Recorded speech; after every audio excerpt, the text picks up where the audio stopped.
is my pleasure to introduce today's speakers. Our featured guest is Renee Murphy, a principal analyst at Forrester. Renee covers governance, risk and compliance, or GRC, with a special focus on audit, controls management, information security, and risk management. She draws on a diverse background of previous roles that span auditing, security consulting, data center management, network engineering, and compliance across a wide range of industries.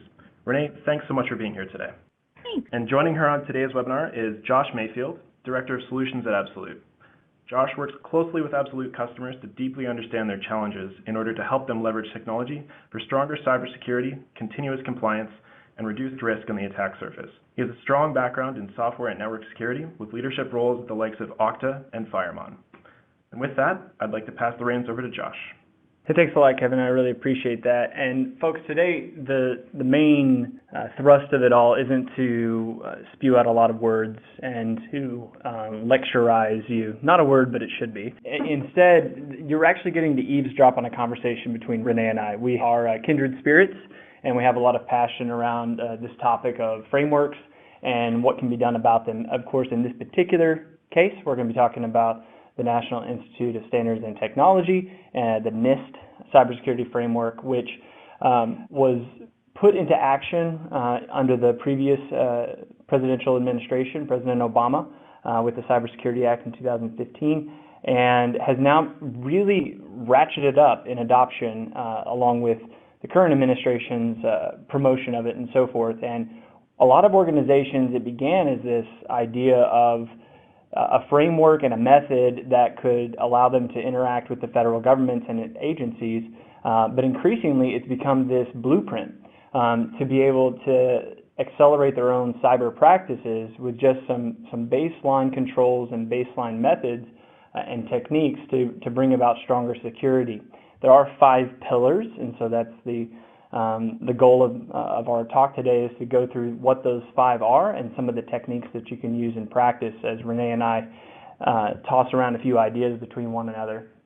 And so, but what is it? What is the NIST Cybersecurity Framework? Ultimately, it is a set of optional methods, practices, recommendations so that you can have some formalization of some of the things you do intuitively already. A lot of the things that cybersecurity, SOC analysts, network security, network administrators, and so forth that they do on a daily basis has more or less become folklore and the intuitions that they follow.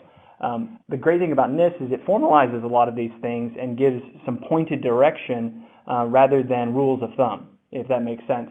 And so it gives these specific recommendations, tactics, techniques, and protocols that you can implement yourself that ultimately are easy to implement because they're so near to what you've already done for most of your career. And what I've found striking, Renee, and this is actually a chart you showed me that you got from NIST when they surveyed the U.S. market, talking with lots of organizations, is the growth that is staggering from 2012 to 2015 and the expected growth into the next couple of years. And so who cares? Well, it's going viral. So many people are adopting this method. They're calling Renee all the time, asking about the best ways to do that. They use our technology here at Absolute to get there as well. When it comes to NIST, Renee, I think I threw up 4 particular techniques that I think are helpful to close that gap. One being the asset itself. So what do I know about it? What are its defining attributes? Can I know with confidence that those attributes are accurate? When it comes to software, of course, is understanding what's in my library, what apps are currently being used, whether they're end-user apps or the applications that support such other end-user applications. But also, one of the things that is embedded in the NIST framework on the identify, and I'd love to get your comments here, is the risk. So knowing something about your data, knowing something about your resources, identifying it, right, requires that you also know another defining characteristic, its vulnerabilities, its exposures, the risk inherent to it. So I'd love to, I know that's something you're passionate about, so. Yeah, so it is something well, it's my coverage area, right? But it's also something I actually believe in. So, when you're given yet another framework, right? And it's one more time, it's voluntary, and the organization decides, yep, we're gonna comply to it. You're putting the IT group in another situation, and what every single one of these frameworks talks about, NIST included, is taking a risk-based approach to what it is you're trying to comply to, right? Like, if I'm not an organization that does a lot of DevOps stuff, then why am I putting all the controls in place for quality assurance and quality assurance management if really all we ever do is change reports? That's not the same thing. Why are we subjecting ourselves to that kind of oversight when it doesn't really apply to us? That's how you kind of right-size all of these different frameworks you're using. Based on the size and complexity of the organization, you're taking reasonable assurances. So when you think about it that way, that is the role of risk management. We're defining reasonable, and we're doing it as an organization, right? So every framework you see, ISO, 27001 and 2, all the ones that align to this thing, COBIT 5 for security, they all have this underlying idea that you got to assess the risk. Because let's face it, at the end of the day, right, if that endpoint has public information on it and nothing on it is considered confidential or detrimental, or the data loss would result in an impact to our reputation, if none of that is true about 22% of our assets, then that's 22% of our assets that we don't have to watch 24 hours a day, 7 days a week, and we really should just take them out of the pool, monitor those a different way. That's what risk management lets you do, right? It lets you right-size all that work. So if you're doing any of this stuff and you're doing it just because it exists, you're doing too much work. Risk management is meant to kind of create less work for you, not more.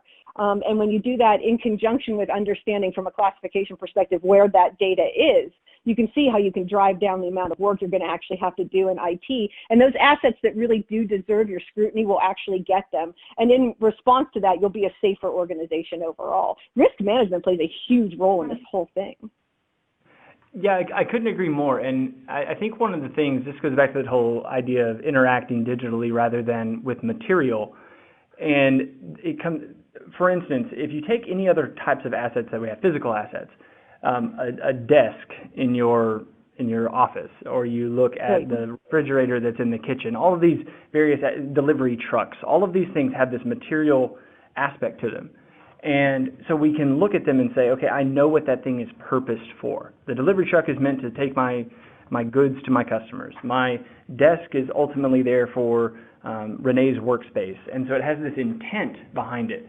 But oftentimes, when it comes to digital, there's this mental hobgoblin that keeps us from seeing that it too is an asset and it has a business purpose.